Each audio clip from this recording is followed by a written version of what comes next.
We are also on Weibo. Please check us out for more great videos. They were in it, but they didn't enjoy it.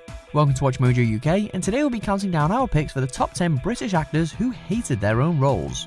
Before we begin, we publish new content every day, so be sure to subscribe to our channel and ring the bell to get notified about our latest videos.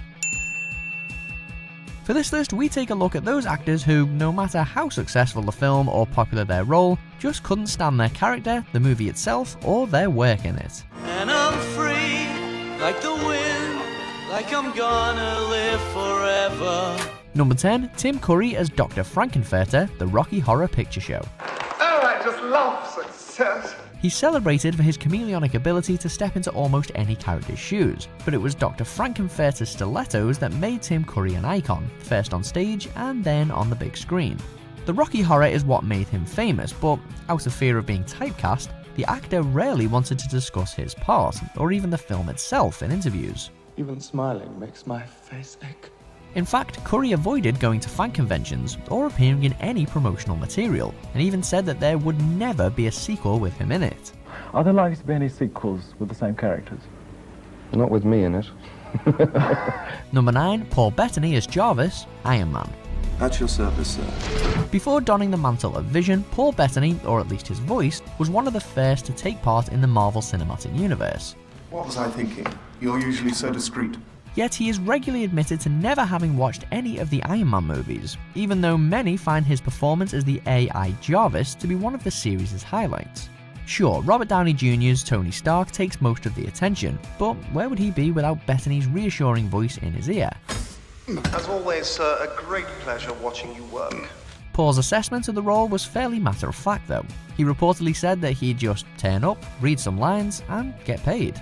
Not bad at all. John rung me up and he said, listen, I need somebody who, who can play a sort of a computer with absolutely no personality, and I can't get you out of my head.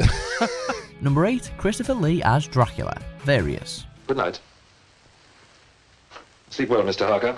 It's the role that made him famous and created the archetype for any depiction of vampires in the decades to follow.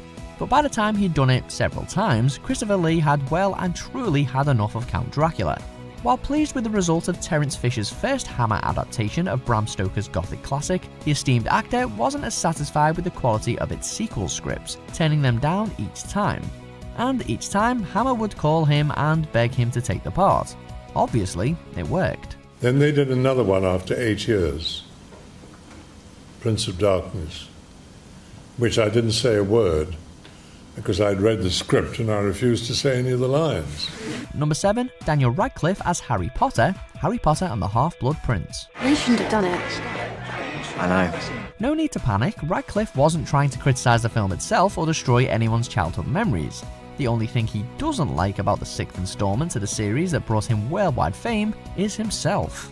He revealed in a Daily Mail interview that while generally not liking to watch himself act, he really hates his performance in The Half-Blood Prince. How do you feel? Excellent.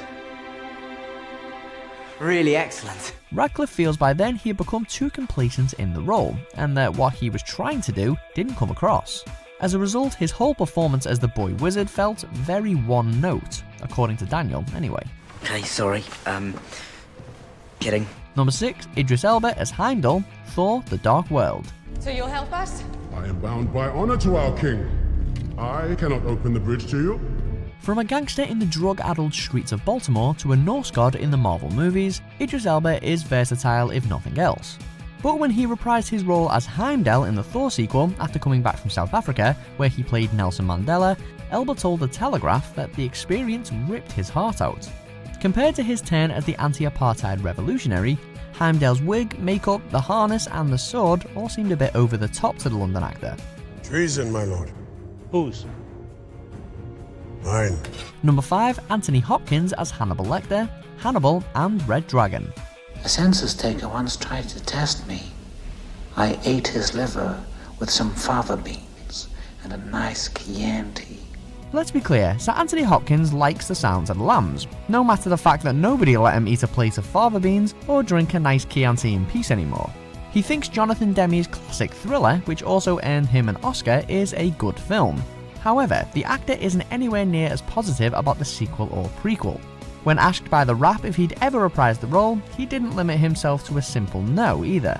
Instead, he revealed that he thinks playing Hannibal 3 times was a mistake, and he regrets that decision. I might not have time. I do.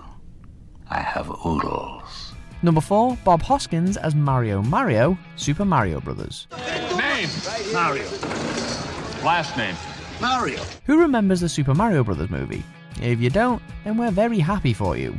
A straight-up disaster no matter how you look at it, the film based on the beloved Nintendo character left a bad taste in the mouth for all involved, but especially in that of its protagonist.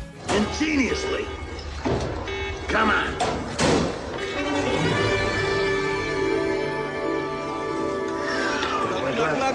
Whenever he was asked about any regrets he might have, Bob Hoskins would always say Super Mario Bros. He hated that film with a passion, going so far as to call the directors who worked on it talentless. And, well, can anyone blame him? I got 2 words for you. Impossible. Number 3, Alec Guinness as Obi-Wan Kenobi, Star Wars Episode 4, A New Hope. Hello there. Fans of Star Wars might remember Sir Alec Guinness chiefly as Jedi Master Obi-Wan Kenobi, but he'd much rather they didn't. Though he was introduced to a whole new generation of moviegoers by the original Star Wars movie, Guinness was already a veteran of stage and screen way before the sci-fi saga, and he held his earlier work in much higher regard. Now I am the master. Only a master of evil, God. Sir Alec's dislike for Star Wars from concept to dialogue is well documented. In some interviews, he even claimed that the only reason he did the films was because he liked the food that was served on set. It seemed to me the dialogue was pretty ropey, but I had to go on turning the page. Number 2, Sean Connery as James Bond, the James Bond franchise. I admire your luck, Mr. Bond. James Bond. Before he became Bond, most moviegoers didn't know who Sean Connery was, but the super spy role single-handedly shot him and his unmistakable accent to worldwide stardom. However, after only a few outings as 007, Connery's liking for the iconic action hero dramatically waned. According to reports, Sir Sean believed the character had become a parody of itself and had tried to quit the series on multiple occasions. Say, you played this game before. Just once. Perhaps the rising paychecks kept him coming back, but eventually he couldn't stand it anymore, so he just gave up and made Zardoz. It was a better option than slashing his wrists, which is what Daniel Craig threatened to do after Spectre. Excuse me. 007. Number 1, Robert Pattinson as Edward Cullen, Twilight. I like watching you sleep. It's kind of fascinating to me. Say what you will about Pattinson and how dreadful you may or may not think Twilight is, but one thing is certain, the actor himself hates Edward and that series more than you ever could. And it's perhaps not all that surprising when he's had to do it for so many years. And since when do vampires like baseball? Well, it's the American pastime. Nowadays, R-Patz never misses an opportunity to diss Stephanie Meyer's books or their movie adaptations, which also saw the rise and fall of his rocky romance with co-star Kristen Stewart. Pattinson has since then put some distance between himself and the sparkling vampire saga, and now often acts in indie and art house productions instead. There's a lot of stuff in the Twilight world that doesn't make any sense. Do you agree with our picks? Check out these other great clips from WatchMojo UK, and be sure to subscribe and ring the bell to be notified about our latest videos.